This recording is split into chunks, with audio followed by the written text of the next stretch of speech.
Hey everyone, welcome back to Empowered and Out, the podcast where we focus on building careers that actually feel aligned, confident, and sustainable. I'm your host, Jonathan, career coach and advocate for showing up fully at work. And this season, we're talking about visibility and authenticity, what it really takes to unmask, own your identity, and lead without leaving parts of yourself behind. And this year, we're doing things differently. We're elevating, we're expanding, we're prospering together through real conversations and coaching centered insights.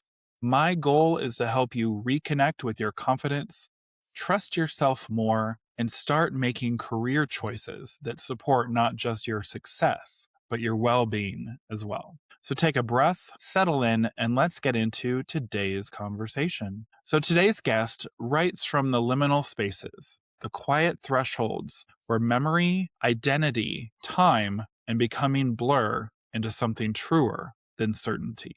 Colin Belcourt is a writer based just outside Ottawa, Ontario, and the author of The Blue Hour Gospel, a lyrical, fragmented memoir that moves through queer time and space, self-erasure, and survival, and the tender act of learning how to remain when the world teaches you to disappear. His work invites us into the in-between, the moments we often rush past, but where so much of our real life actually unfolds. Before turning more fully toward writing, Colin spent over a decade in human resources, DEI, and sustainability, helping organizations navigate change and imagine more inclusive ways of belonging. That work, rooted in identity, culture, and systems, quietly shaped the questions he would later begin asking on the page. Who gets to belong? What do we carry? And what do we unlearn in order to stay whole? The Blue Hour Gospel lives at the intersection of the professional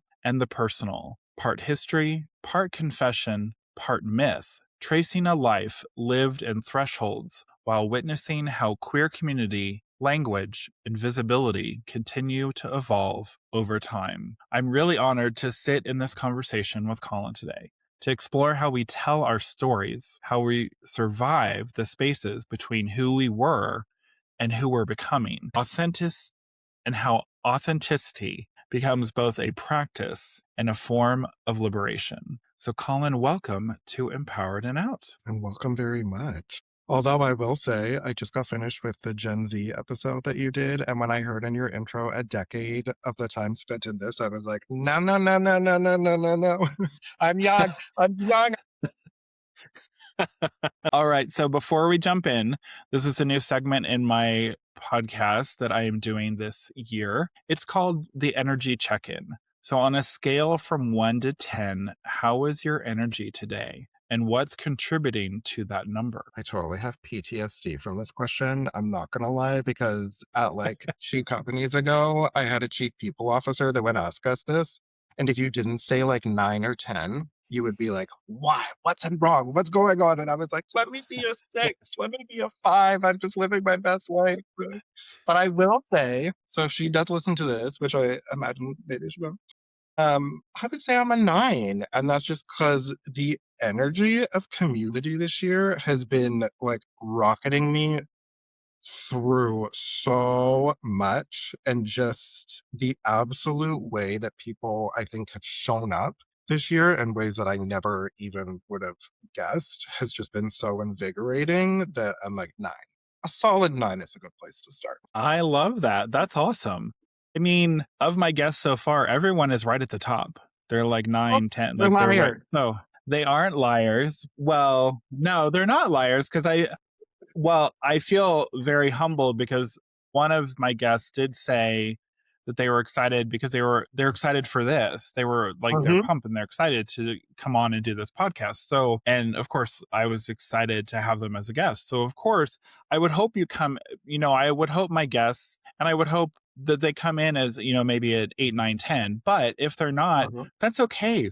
We all have life. Things happen. And something could have happened crazy right before we jump on. Something could have happened this week, whatever, we're living life. So anything's possible. And especially because of what recently has been happening here in the United States, especially in Minnesota, that could really definitely bring people's energy Mm-hmm. levels down. So anyway, to our conversation. So let's talk about the heart of the book. You describe The Blue Hour Gospel as a book about queer becoming, living in the in between spaces of memory, desire, silence, and chosen life. For someone just discovering your work, what's the heart of this book for you? The beating heart of the book. I think a lot of not even just the book in general, but what drove me towards the book is this interesting aspect that I think a lot of people don't normally think about. And that's just like queer time versus hetero time. And there's tons of brilliant authors out there or like theory speakers, especially Elizabeth Freeman, I think her name was, who talks about like, I think her piece was called Time Binds. And she goes into this thing about like chrononormativity, where it's referring to like the time where we organize individual bodies towards your maximum productivity, and how that differs with queer people because any of those people that are often marginalized and don't conform to those temporal norms often feel out of space and time and over and above and beyond. So it was this kind of juxtaposition, especially as I age, I will go back to that you really start to see that life and the way it plays out for any of us in the queer community is quite different, I think, than that in the hetero or other communities. So it really turned into this centralized piece, especially for those of us before the internet. Like time, I guess nowadays is measured in like shorts and attention spans and all that. But before that, before we had all the tracking and the watching and the exposure, it did move at a different space too. So I wanted Mhm. to bring a little flavor of what a lot of us are going through right now and relate it to times in other of our lives that we often touch and say, like, look at these differences. Look at how we look at things, and maybe start to examine where we might start to celebrate instead of questioning why are we different. All right. So, why did you choose a fragmented, nonlinear structure instead of a traditional memoir format? So I wanted to do that because, and I often get in such lovely arguments with people because I'll be saying the way queer people not even just interact with the world, but the way that the world interacts with us is so much different. Like if I'm looking at in the workplace, one of my colleagues, male, same age, same like he's Caucasian, same background and stuff, but he's straight. The interactions that I see with him versus with me are so different. So when I was looking at the fragmented approach, I was like, why would I want to tell a story in the exact same way that's out there that never really encompasses us? Because nothing that we do is ever straightforward. It's always fragmented. I wanted to kind Mhm. of break out and celebrate that too in a way that's like, we do bring such uniqueness and we do bring these different mediums and ways to speak. And I think it's more special to start telling our stories in that way versus just falling in line and recycling the same ideas that are out there. All right. I like that. And so, what do you think the fragments allow readers to feel or access emotionally? Now, what I hope it does is it gives them the freedom to interact with not only just interact with each piece, because I mean, some pieces do go into quite serious subject matter, obviously. But I wanted to give the opportunity to start looking at some of these subjects from different lenses. And I think also when not even just me in general, but any queer person out there does deep down benefit from having these different things because it leads us to start looking at our own lives, other people's lives in different ways. And it could help us not come to terms, but it could help us start thinking and recognizing patterns in ourselves. So I was really hoping that readers would be able to take different meaning from each piece and build the story almost in a way that makes sense to them, not even what makes sense to me or what makes sense to Jonathan or what makes sense to the person down the street, just how it speaks to them and how they could probably tell their story. I like that. That's a smart way to do it. And I hope the reader gets that from the book I because it hope sounds a if I did it great right. way. If you yeah, if you did it right, it should work that way. So, one of the strong themes that you explore is self-erasure as a survival strategy. How we learn to disappear in small ways to stay safe, loved, or accepted. How did you start noticing that pattern in your own life? And this is my big one. This is my huge topic. And this is what I'm actually learning over time. I'm like identifying more and more and speaking to other people about because it's crazy to me how we don't even realize 95% of the time, I would say, that we're doing this. Like, I think there's so many of us that have just gotten so good at trying to fit in or trying to be that person that we've now just put the blinders on and we're going at it. So when you say, when did you move? It's like, well, this was like yesterday. This was maybe like last year, the year before. But it did start in a really good therapy session when someone asked what I liked, like who was I? And I was like, I don't know, who am I? Tell me who I am. Can you give me the answer, please? And it really stopped me in my path and was like, well, shit. I don't. Here I was this whole time thinking I was building myself into this one thing, but I didn't understand that I was chipping and chipping and chipping and chipping and chipping. And while it was daunting to think, who is this person in front of me?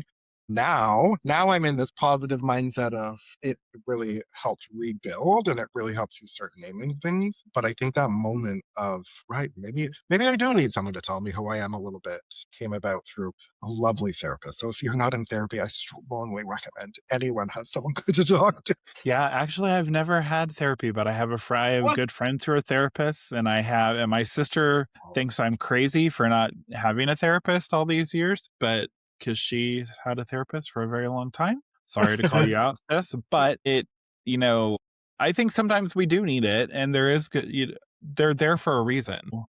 What's wild too, especially for like, and I was thinking with this podcast and when you're talking about like careers and professional world and just showing up, it's crazy how much we do it. Like I said, without knowing we're doing it. So like language editing with, say, Hmm. you're at work and you're saying, oh, like my partner, or you're just saying general pronouns, or when you're policing yourself with your language to be low maintenance and avoid all that scrutiny. And you're scanning, like you're doing the visibility mental math in your head of who's safe, who's senior in this room, who's the vibe. Like we are literally going into so many situations that you could probably find in a day, in an hour, or in like 20 minutes where we're just editing ourselves to death. It's really kind of sad that do it, but we do. I can think of hundreds of situations, be it in the work or personal, that I definitely hid, of my life.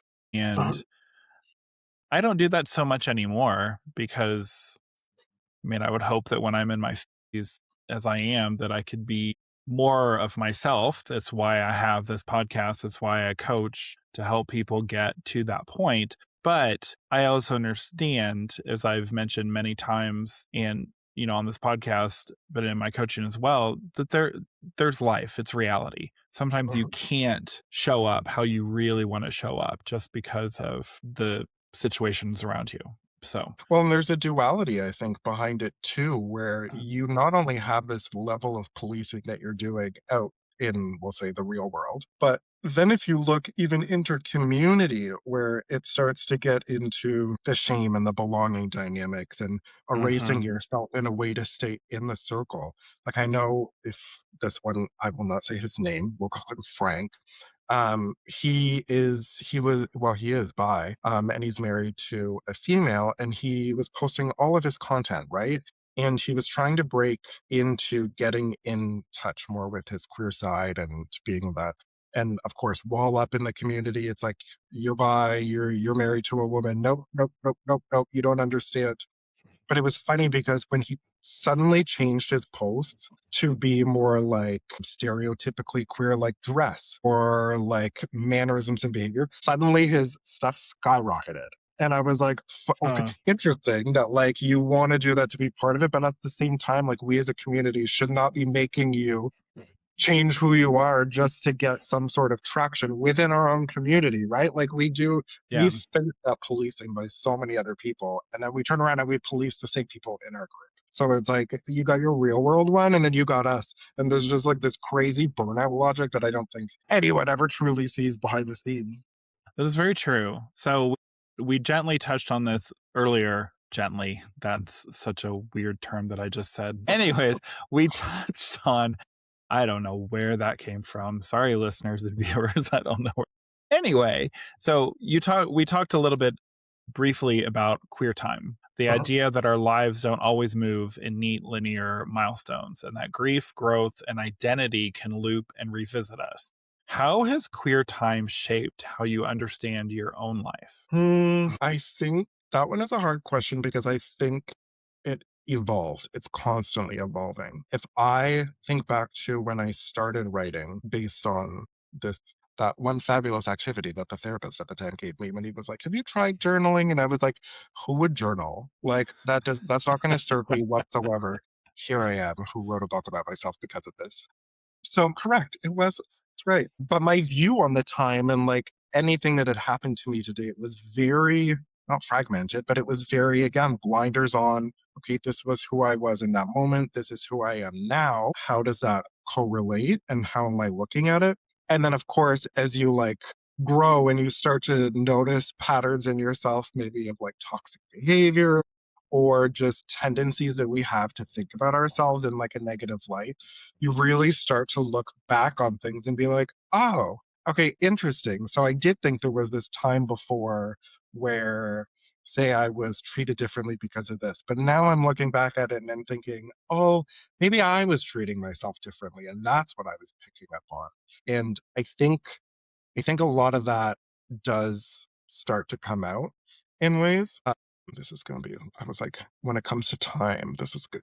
These will always be my answers. Where all of a sudden I'm going to lose you and all of the viewers because they're going to be like, "What is he rambling?" Because I could talk about. I love time. If you talk about like, timelines, time, whatever, I could do it for forever. So Well, apologies for that. But I think to your question and your point earlier is like we hear a lot of people saying too, the way we look at time, a lot of us are more not experimenting, but we're more comfortable with who we are later in life, which means we do almost go through like not a second adolescence or teenager years, but we do all of a sudden experience joy and freedom and things a whole lot differently than we did back in that time. Because for uh-huh. 95% of us, there was a whole lot of us who were like, please don't see me, please don't see me, please don't see me. Like I'm just here flying under the radar. So I think that too really influenced how I looked at time in general and how I wanted to represent that in because I do think there's a huge subset of our community of anyone over a certain age that is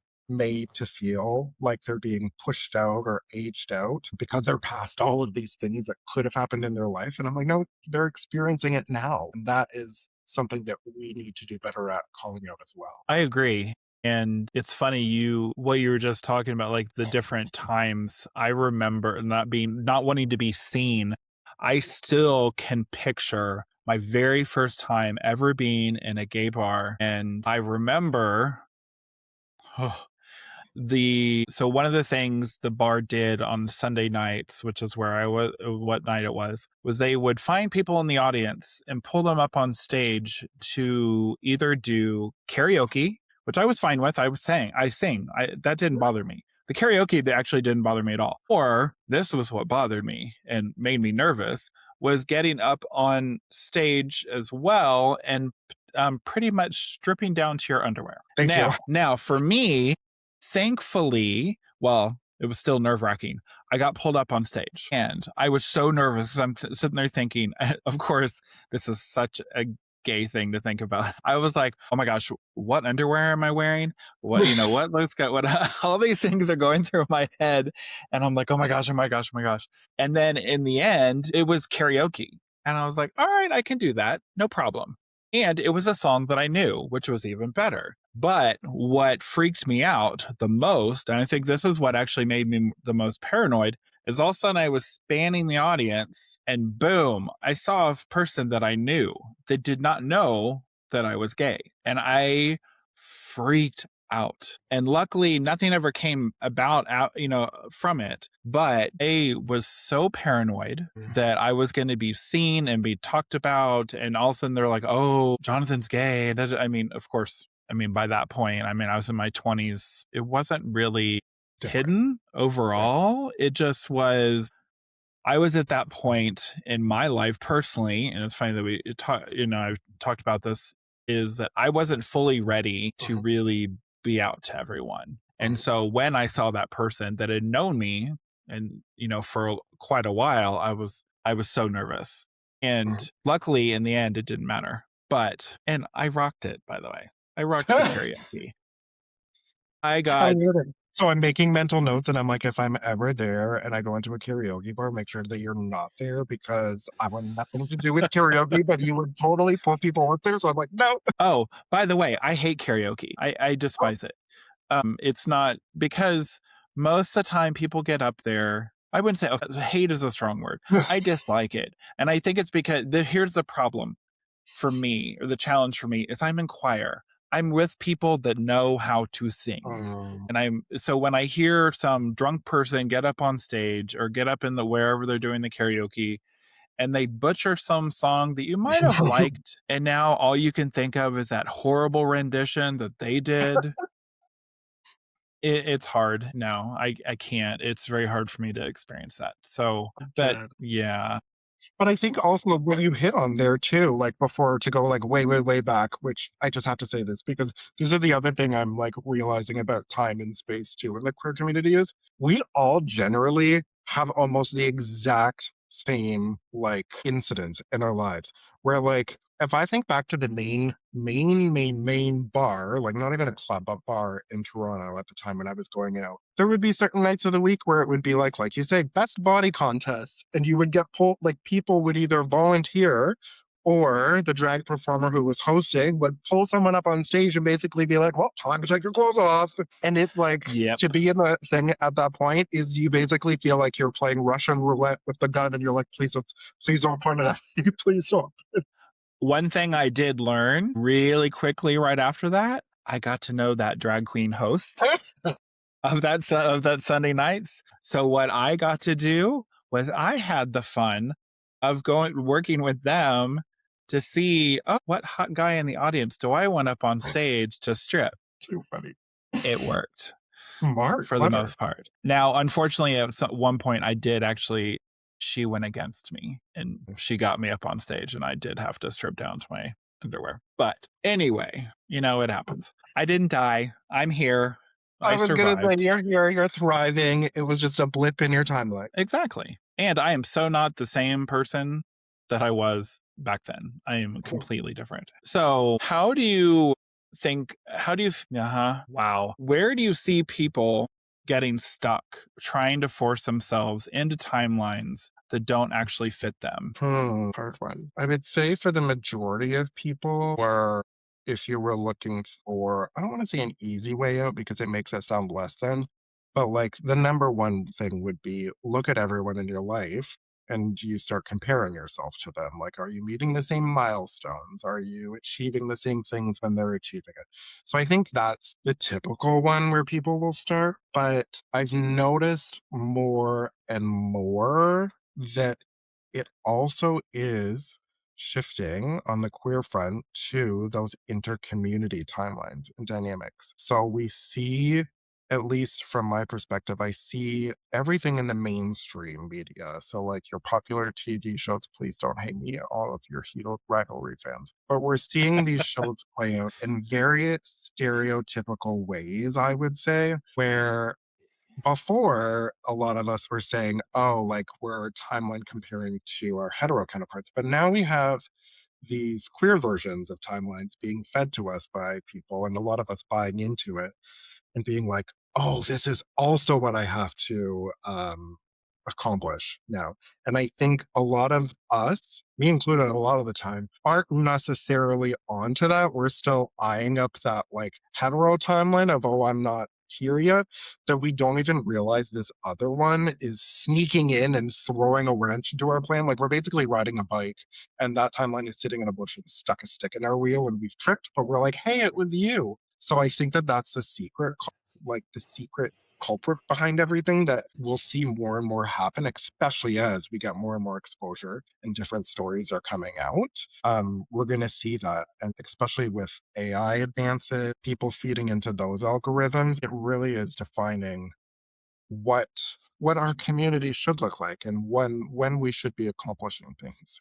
And we're going to see that comparison more and That's going to be very interesting. more. And I Scary. say that because our community as a whole is a plethora of so many different types of people. It is. And I feel that, which is good, don't get me wrong. But one of the challenges I've seen a little bit recently is the clashing of certain generations Mhm, and, well, how we were brought up and how what we experienced. And for instance, just to, and I haven't had this experience, but I've seen this. I've seen this in some people, but I've also I've chatted about it with others. Is the difference between, just for instance, Gen X and Gen Z. Gen Z pretty much has come out of the gate, rainbow flag flying, queer as can be, whatever they identify as, and which is awesome. Don't get me mhm, wrong. It is amazingly awesome that they get to be who they are. But I feel in some ways they need to acknowledge that there are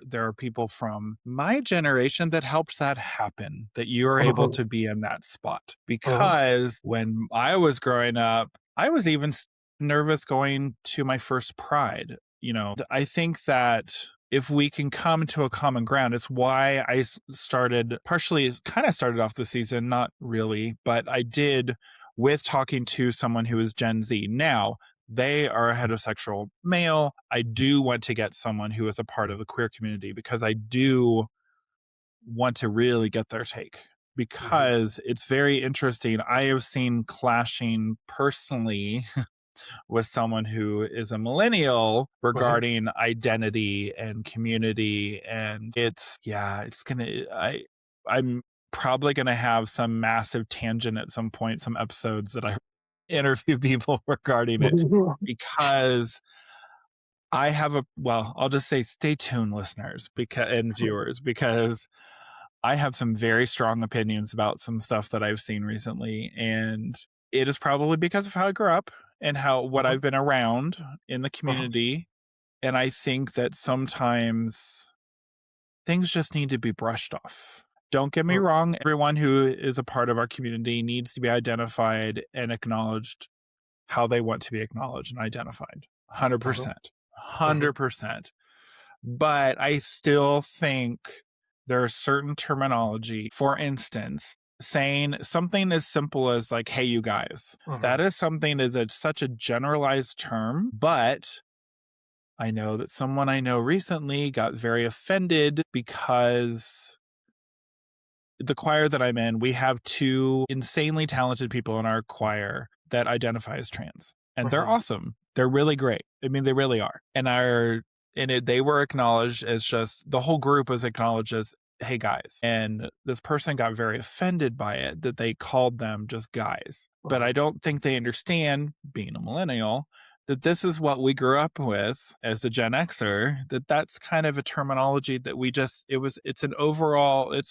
it's just a term. Like, it doesn't mean anything sexual. It doesn't mean that our director was calling them male. Mhm. He was just using it as an overarching like term, like, hey, you Mhm. guys. And I Yeah. think that they got to get over it first and I'm like just dragon. just live life and stop being nitpicky at stuff like that. But Yeah. we're gonna go into a Really, whole thing. there's this person that you actually made me just think about right there, Eve Sedgwick. And the writing is all around visibility. Like what I would equate that to with like the Gen Zs and the newer people is like, look at the visibility we have, like we're free. But more of the writing is more about, just because you're seen doesn't automatically mean freedom if the terms of you being seen are hostile. And it's trying to get people to look around that type of thing. So the minute you said that, I was like, I have to, if anyone's interested, check out Eve Sedgwick, because it's interesting to think about it that way, especially from the lens of, okay, maybe I'm not free to be visible. Like maybe I'm visible, sure, but it's there's more behind it. Well, and of course, obviously, we're talking about this season about visibility and authenticity. Mhm, So it is hard. It is hard. Don't get mhm, me wrong. It is hard. It's a challenge. And I feel that as we grow, as we get older, that visibility and authenticity becomes easier, or mhm, it should be. It should be mhm. getting easier for you. But don't give up. Just I was gonna that's all say, I got to don't give say. up. And sure, we can say get easier, but if we think back to that guy I mentioned who was posting, it's like when Yeah. I mean, we're visible, all of a sudden it's like his visibility went in the opposite direction. So when you say like there's so many people in our community and like things sometimes get overgeneralized, it's like it's true. It's and I don't think people realize that it does go both ways. And that is something to all right, so let's get back on topic now that we've look gone off on tangent for a little bit. Excuse me. So, another powerful thread in the book is talking about desire and safety, especially navigating intimacy without reliable templates. What have you learned about tenderness, power, and repair in queer relationships? at. What I've learned, I think, is to start off is that a lot of queer people and how we look at like even just queer desire is a lot of us are trained to ask, is it safe? Before we even start to ask, is it true? And it's that part that starts to, again, it's that proverbial stick in the wheel, in the spoke. It's throwing us off before we even get going. And what I think more about this is not spoken up again enough about is just being in the community and wanting to belong, but fearing what comes with it. Uh-huh. Everyone thinks, oh, just because you're there and you have a safe space and stuff, that it's way easier and stuff. But it's like it's not. It's almost scarier when you're with the people that should be doing it because though that's when you're going to be vulnerable. And yeah, less on that less on the theory and academia side and more on the heart side, but it's just the lack of that that's in the community that is I think where a huge chunk of conversation should go. I like that. And I agree. So, how can people start building safer emotional or relational spaces for themselves? I think the easiest in a weird way is reminding ourselves at literally every interaction. I know it sounds monotonous, but almost like every interaction we have, reminding ourselves the majority of us don't want to fit into all of these basic stereotypes, community standards, like we're not here to play the game and you don't like but we're all playing the game because we don't want to be left to the fringe in the Mhm. one point that we're not. So I think just that one recognition can go a long way because it does change how you start to show up and interact with people. But I think almost more important is starting to notice and recognize your own patterns and just being truthful to yourself versus what you think everyone else out there in the world thinks that you should be doing or even like your friends in the same community should be doing because the more people get comfortable with that and start showing up as their more authentic selves and less of these community standards, the easier it's going to be over time to just chip that away where it's not even a thing that we have to talk about it. I agree with you. It's funny thinking back, and when I was coming out, and it was this big show at the time was Queer as Folk. And of Mm, course, my friends, we were like, okay, well, who are you? What character are you? mhm, How do we relate to this? And I remember, and that's why I said earlier, I'm so not that person that I was overall back in my mhm, 20s and I am now in my 50s, because I was trying to create an image to be able to fit in to, those popular gays. So I would be, seen to be able to date whoever I wanted to be able to date, whatever. And in truth, once I became more comfortable a little bit in my skin mhm, and I hung out with the people that I really wanted to hang out with, mhm, and meaning that I kind of learned through being around and socializing in the bar, like on a Friday, Saturday, or whatever, that I knew that, okay, well, I wanted to be with Joe over here, but he's kind of an asshole. And like, I don't really want to be part of that in that group. If that's how he is, that's probably how the people that he hangs out with are. And mhm, so I learned that let's take a little bit more step back and kind of observe a little bit more. And I was mhm, actually told at one point that because I would kind of sit back and observe. when I was Mhm. in the bar. And people said that I seemed really stuck up because I wasn't chatting, I was observing. I'm like, well, I'm not a whore and I'm not going to hook up with every single person at the bar. And I like to stand back and kind of observe because I did see people that I initially thought, oh, that's a really cute guy, or that's someone that I might want to, Mhm. hang out with. And then I got to see them from week to week or day to day. And then I realized, maybe not.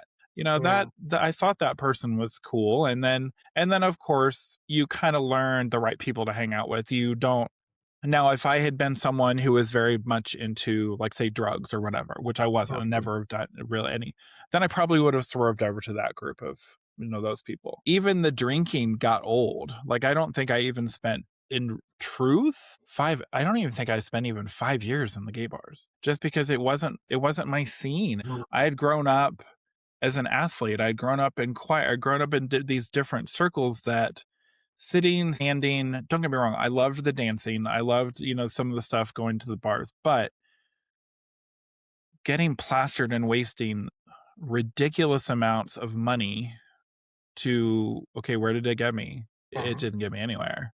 Uh-huh. It got me to have a really bad hangover the next 2 days.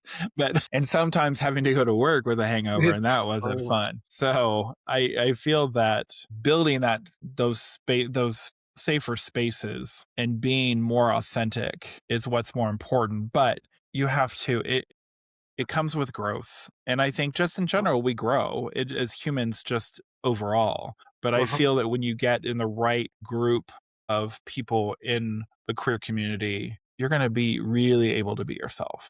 I was gonna say you're gonna be able to flourish. So I think a lot of it too is just building those. You will learn. I think if anything, queer people, gay people, like whatever you wanna, which label you want to use, we've all gotten so good at being hyper vigilant in every situation where like you're looking at a room again to see like who's safe, who's like, can I be myself here? So the funny thing is where we show up inauthentically to ourselves in the community, we all know each other's bullshitting it because we're like, hello, Oh, we're yeah. trading it. Give us our CIA contracts. Give us our FBI contracts. But we can pick up money. Make me a traitor, goddammit. CDC, hello. But we've all gotten so good at this that it's like we know. Deep down we know when someone is doing it. And we know when we're doing it. So it's like you're never gonna actually feel like you can be yourself and bring yourself until you just Yeah. cut out that BS. And I'm glad you were able to. It took a little time, but when you get screwed over by a few people that you had actually initially started putting some trust in, it Mhm. does give you, and sorry, queer community, if you're new coming out, it's probably going to happen to you. Someone is going to like stab you on the back, and you may not even see it happening until it actually already happened. It's But unfortunate. it is unfortunate. But here's the deal: it's not just the queer community; it's every community that people do that too. So Hmm. Hmm. it just I feel when a few times when it happened to me, I became very aware of everyone and anything I did with anybody in my life, especially in the queer community, because I wasn't getting that result in the group of people I was with. And this is a nice segue talking about chosen family and queer domesticity. So you explore both those as a form of world building and even resistance. What does that look like in real life beyond the romantic idea of a found family?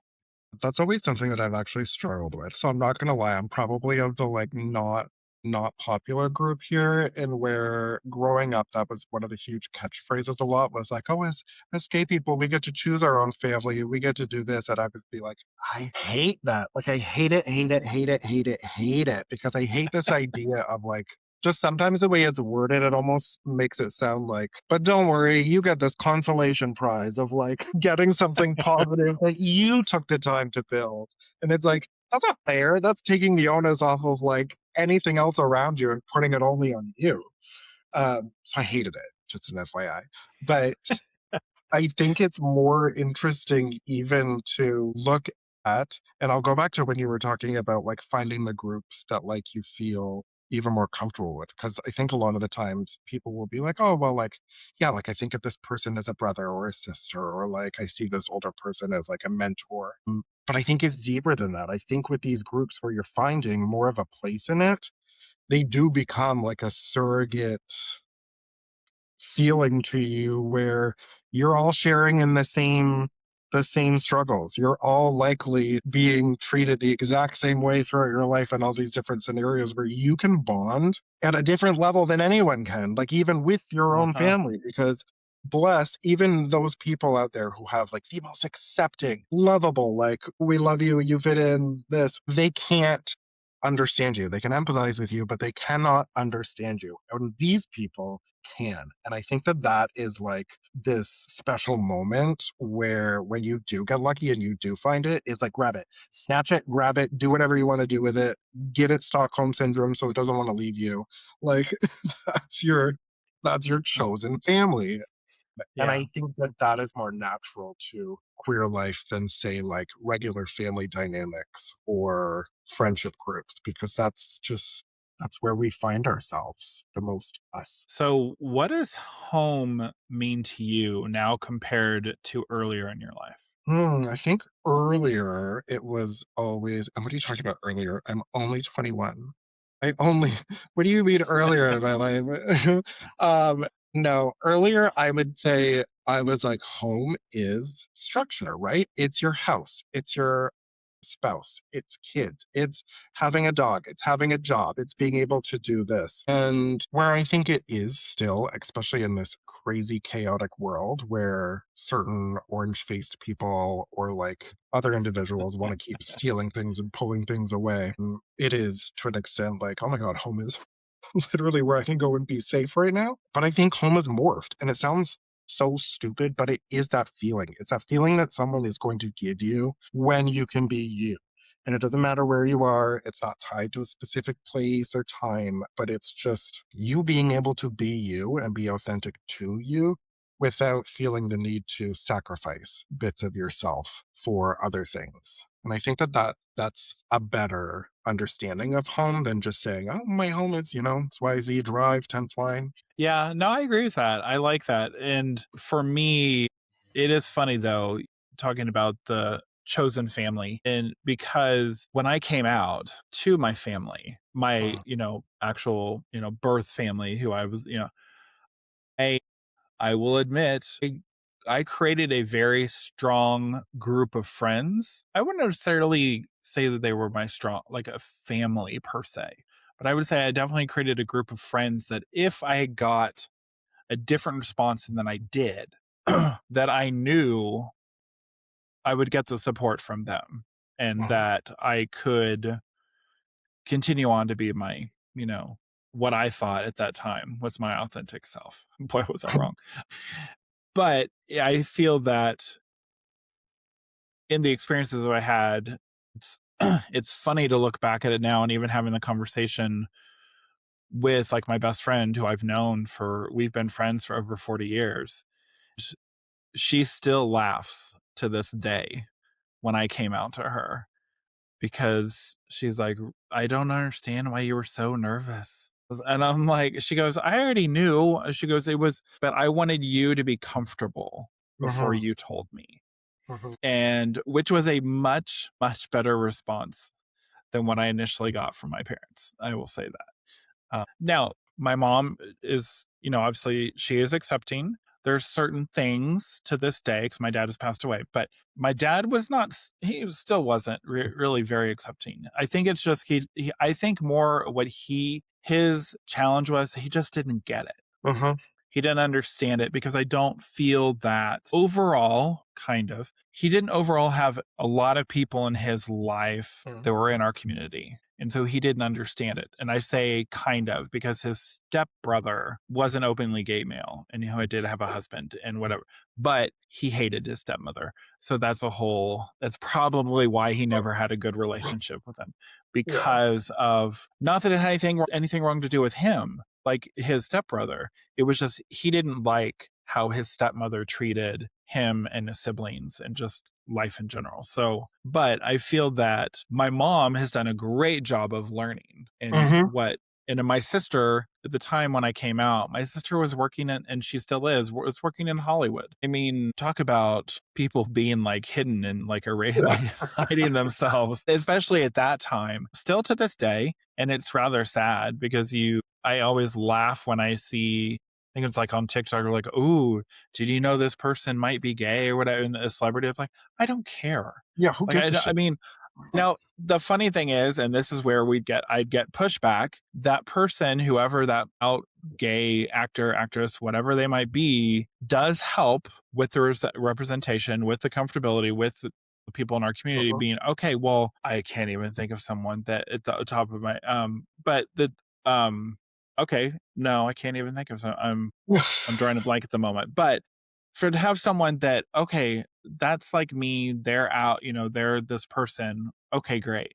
But like we've chatted before, and you said, you need to look at yourself. Don't Uh-huh. try to compare yourself to someone else, Uh-huh. because I think that's the challenge of us in our community, is because if you come out to Aunt Susie Uh-huh. and she was like, and she's only seen Will and Grace, and so she thinks, oh, you must be either like Will or Jack, and you're Uh-huh. actually neither, then you've now confused the heck out of your He's gonna say they're like, which tell me which one you are. because I got ridiculed for it. I mean, when I came out to some people, I worked in a restaurant. There was 3 of us that were gay. I was the only one out of the 3 that did not do drag. And they Uh-huh. didn't think that I could be gay because I didn't do drag. And I was like, Uh, thanks for prejudging and yeah. assuming that everyone who is gay does drag, which is so not Uh-huh. true. Uh-huh. But and so I had to keep pushing and pushing and showing. No, it's funny you brought it up, heated rivalry. But Ugh. there are actual, like, there are many sports. There are many people in the community that there are gay sports leagues, and that they have like, whatever it might be they play. But would it be easier, and not in a fictionalized way, like heated rivalry? But wouldn't it be easier if people were able to see so and so athlete that really was out and comfortable? It would be easier. It Uh-huh. would be, especially if you wanted to, because you're like, okay, well, if that person is, I can reference that person, Uh-huh. that athlete, when I might be coming out to friends, family, whatever, whoever it might be, coworkers, bosses, whatever. But again, it comes back to the authenticity of yourself. You got to be yourself and don't compare yourself to anybody else, really. And you gotta be, like, real. And I say real, like, another really good and who actually led me to, like, a lot of my thought process around this type of stuff is, this gay writer, Daniel O'Shaughnessy, I think. It's a very hard name to spell, I'm sorry. But he was very big into the, like, workout scene and stuff like that. And, a lot of, like you say, people who are like, "Oh, that's me," like, looking in the thing right now, they're like I think a lot of people are like, gay people are just all about bodies. Like they're all about like ripped. The more you do this, if you don't have this, then I don't know. Are you gay? Like you don't look like you work out all the time. Uh-huh. And he talks a lot of like he really does take some vulnerable moments to talk about what a dark rabbit is for him going down. And I think for a lot of us, like that is literally the gateway. Like we struggle with this all the time. So not even having more and more representation out there, again, taking it back to like just because you're seen doesn't mean you're safe. Like having Uh-huh. more real life representation. I want someone that looks like me. I want to see a like steamy love story out where people have everyday bodies and not said like you have a oh you're normal as if normal is a bad thing. We are Exactly. literally Yeah, all who we are. So can I see more of that? I agree. 100%. All right. So one of the other topics you touch on is queer spirituality, sacred, quiet, myth making, meaning without needing clean resolution. So, for folks who may feel disconnected from traditional religion or spirituality, what does sacredness look like in your world? I had this part just because okay, first of all, I when growing up I was Catholic school the whole way, so like welcome. And I know a lot of people are probably like, "Ooh, that means religious trauma," but I'm like, no, not at all actually. Like I'm actually very Thank you removed actually from for all. saying that, because it is funny that I know a coach Yeah. who is very all about helping people with religious trauma. Now, I did not grow up in the Catholic Church. I grew up in the Episcopal Church, but I did not have any religious trauma No. at all. So, yeah, anyway, sorry, go on. I just have to say that it's funny that people think it's such a big deal. Oh, if you grew up in like a church or whatever, you have to have religious trauma if you're gay, Yeah, which is, and I or mean, queer, I do whatever. talk to I've been very, very like blessed to have such good contacts that did grow up in those places where they do carry that. And I'm like, wow, that's a lot. But I think there Yeah, is a I feel huge bad for anyone that did. I just wasn't that person. Like, I didn't have that right, experience. right. It's hard for Yeah, you to relate to because you're like, oh, that wasn't my experience like at all. But I mean, yeah. it's nice to see both sides. But I think so. Just prefacing whatever I say with that, bless any of those people that are like that did go through that. Um, but I think a lot of it was like, what's named sacred? Like, what is, if we're thinking about everything in the world, everything is just made up, right? Like, all these religions, sure, they have common themes, but like, everything is just kind of made up. And I know, sorry. Like, I'm not gonna get smited down from the world for saying that. So apologies for like those passionate people. But I'm like, but what does that look like for those of us that authority never included, right? Or what those of us who don't have a strong negative adverse reaction to religion, what does that look like for us? Because I do think there are many of us, although like you say, you very rarely hear about it. And so section 3 actually of the book, without spoiling things, is I go a lot more heavy into what I think like queer religion and like basically what we would be like in a spiritual sense would be like. So I know a lot of people will probably read that section and be like, whoa, A, what is he on? B, can I have some? And C, like, what does this have to do with anything? But I wanted to be in this space where I was like, let's start rebuilding meaning after we've all been told that we don't belong or how we should. And I think, especially in religion, there's this push pull where it does mirror anything that we've talked about so far in this episode of this podcast, actually, because like you see the pull of religion being ritual, community, story, forgiveness, structure, like all of these things that we're like, ooh, this brings you your authentic self in your safe space. But there's also then that push of surveillance and shame and conditional love and fixing fear-based belonging. So it's really this like weird dancing with the stars tango dance of like give and take here. And I thought that would be a really interesting place to leave it and take it on to hopefully push people to again start thinking about things differently and being like, if I made up my religion, where what would I be? What would I do? Right? Like where that looks holy to me. So it was a weird moment, and I really hope that people do reach out to me afterwards and say, "What were you on?" Like I don't understand 95% of this because I'll say I don't either. It just felt right. Well, and I think that, excuse me, I think that growing up in the church like I did, and I was pretty involved. Now, most of what I did when the church, when I was growing up, I was in choir. I was a choir boy. So my partner always gives me grief that I don't know all the details about like the liturgical stuff regarding like everything. And I have to remind him, realize I sat in a choir loft for so many years. I knew what part of the service that we were going to have to stand up and start Mhm. singing or have to. So that's how I learned. Now, granted, I did go to a Christian university.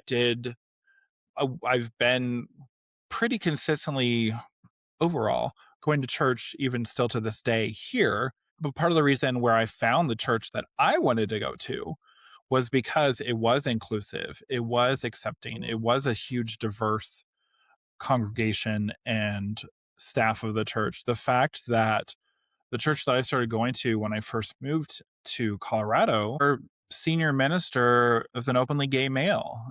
And it made it a lot more welcoming Mhm. to go, okay, I had had a little some bumps along the way, but more of those bumps were the challenges that I got.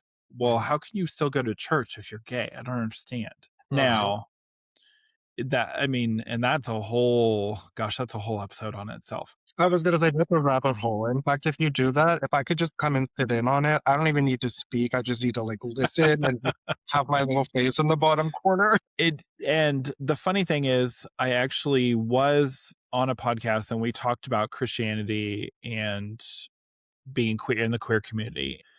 It was, oh my gosh, I just forgot the name of the podcast. Anyways, that's so horrible, but I'll reference it in the show notes, everyone. Sorry when I find it. But it was very fascinating because the person that was interviewing me had never grown up in religion. They didn't, it's Mm. not that they didn't believe in anything. That's just how their family grew up. They just didn't Mhm. have that going to church and experiencing, day in, day out. Like I said, my experience was really more based on singing in the church. I didn't really, my sister was the one who participated more in the true church activities as a kid compared to myself, because my sister can't sing. Nope. So that's why oh no, oh no, I was no, going to say, no. now she's going to come for us. Oh no, she won't, because she knows she's like amazingly tone deaf and it's awful. So, and my partner, we've gotten to experience it together and it was horrendous. I'm surprised our ears didn't bleed. So I love my sister to death, but woo, she did not get the singing talent. But anyway, so your book resists neat closure. It invites readers to live with, gosh, I can't even speak, ambiguity and becoming. In a culture obsessed with answers and certainty, what has it been like to embrace unfinishedness? In a weird way. And I know anyone that knows me is going to right now be like, this liar, because I'm such a type A control freak where I'm like, there is no unfinished business. I mean, even poor you, bless your heart, when you were like, I'm not going to give you the questions beforehand, I was like, God damn it. Now what am I going to like? How am I not going to show up as like the wonderfully curated, smart sounding human being? And I was like, "Oh, maybe like you could send me them. I didn't. But I think there's like this, for those of us that maybe do operate in that, there is this power that we never even knew of. In suddenly realizing one day that you can just like wash your hands of something and say, it doesn't need to be ended. No, certainly doesn't need to be ended for anyone else's perspective. But like for your own perspective, sometimes the best closure is no closure at all. Like that may seem cliche, but sometimes having that ability is you taking your power and practicing it in that spot. So that's what I would say I've turned to look at it as.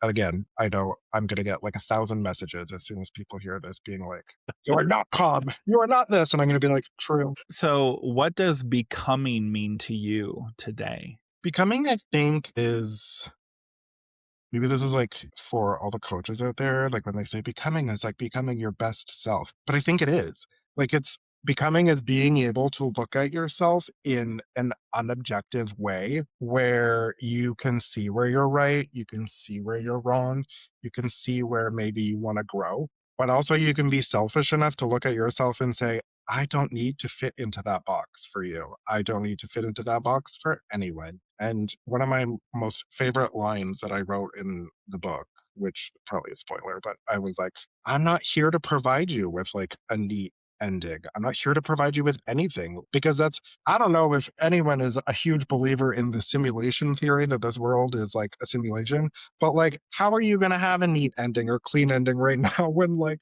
it's basically like someone's closed their eyes and is throwing darts at a dartboard to pick what comes next for us? And becoming is just like, who are you? Who are you? Find out who you are. Be comfortable with that person. Before you go do anything else in the world, do that. I agree. I like that. So, I chatted with you a little bit about this before we started the recording.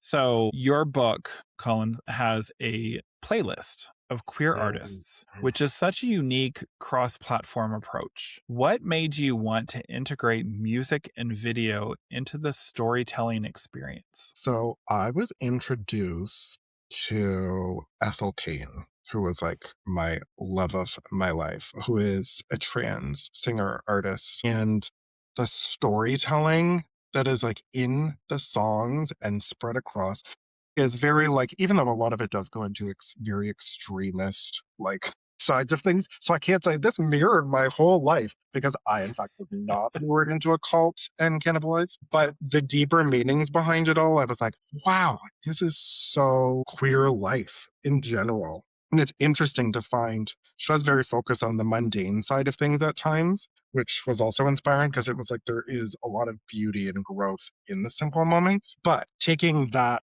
whole inspiration from it, and just the fact that alone, there truly isn't like there's so many talented queer people out there that just do not get the same recognition that a lot of their counterparts do. And Uh-huh. coming from an HR background where like I was like in learning, well, everyone learns differently. We're not all visual, we're not all like mathematics, we don't do this. I wanted to do something for the auditory people and provide an experience that mirrored the book's journey, told through queer voices out there that maybe it was the intended meaning for their song, maybe it was not the intended meaning for the song. But it's again preparing this narrative of just look at things differently. Whether you think it is, whether you think it isn't, it fits at different times. And Mhm. there's one song on the playlist, fabulous song, amazing singer. So I'm like worried that eventually, this is me and my delusion, by the way, that I'm like, this celebrity is going to hear this and they're going to hate me for forever. But there's one song by one hetero singer and it's paired with a moment in the book and it's very like symbolic.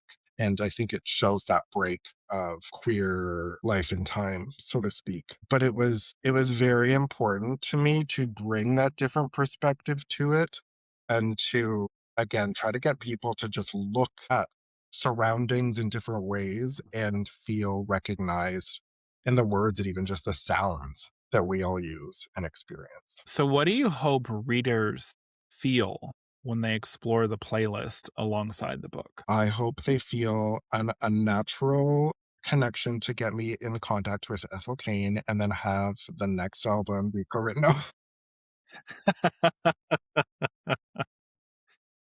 I think it depends. So there's a few moments where the songs or the music are more sensory, and I really hope that people start to pick up on not just the motives that I've used, but like it sounds oh, then this is where I always hate talking about myself because I'm like, I'm not an ego person. I don't want people to think I'm like, you should do this. But like I want them in a way to start again looking at themselves and their lives and how they maybe see things and recognizing these small moments that lead us to these new places and identifying them. And I think that some of these auditory triggers or meanings can do that in a way that written word cannot do.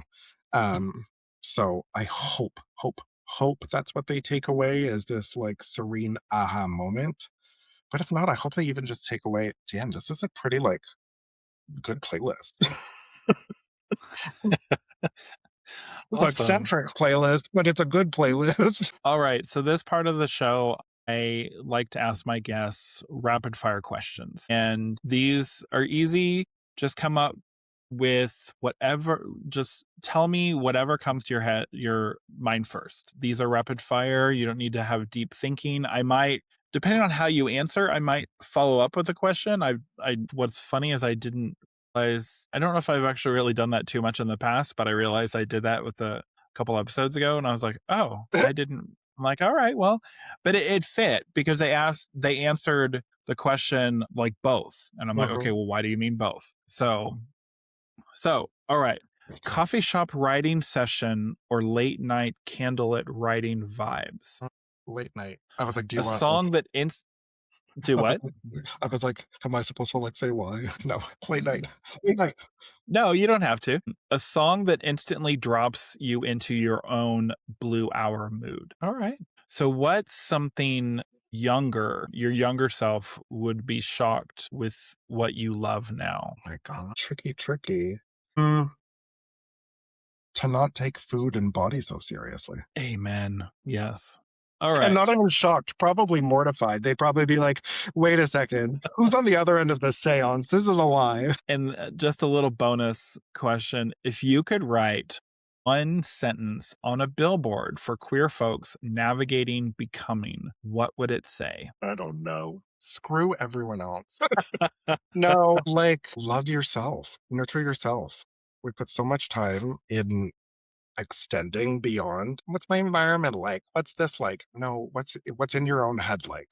Like, just love yourself, period. Period, dot. I love that. All right. Well, as we wrap up, Colin, if there's one idea, invitation, or reminder you want our listeners to carry with them today, especially anyone navigating identity, healing, or becoming, what would you want to leave them with? Start to recognize your own patterns, and I know even to the most chaotic people, they'll say, "I don't have a pattern," but I promise you, you do.